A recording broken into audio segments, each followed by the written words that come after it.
duman göründü, duman göründü.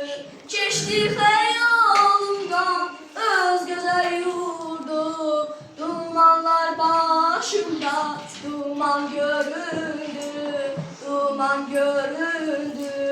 Xəzər dənizi tək eşqimlə coşdum, xülyalar içində sanki bir huşdum.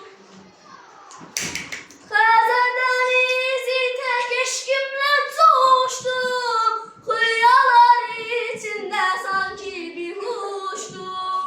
Vətən arzusuyla nəğmələr qoşdum, tufanlar qarşımda dastana döndü, dastana döndü. Vətən arzusuyla nəğmələr qoşdum, tufanlar qarşımda dastana döndü, dastana döndü. Könüllər cəlb edən bu xoş mənzərə şövqümü artırdı şeirə, qəzələ.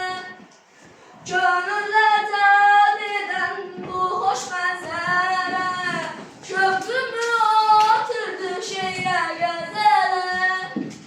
Çatdıqca vətənim elim nəzərə, təbiətdə mənə eyran göründü, eyran göründü. Çatdıqca vətənim elim nəzərə, təbiətdə mənə eyran göründü, eyran göründü. Deyirlər bülbülə çəmən yaxşıdır, bir saçın lalə zar vətən yaxşıdır. Deyirlər bülbülə çəmən yaxşıdır, insan üçün lalə zar vətən yaxşıdır.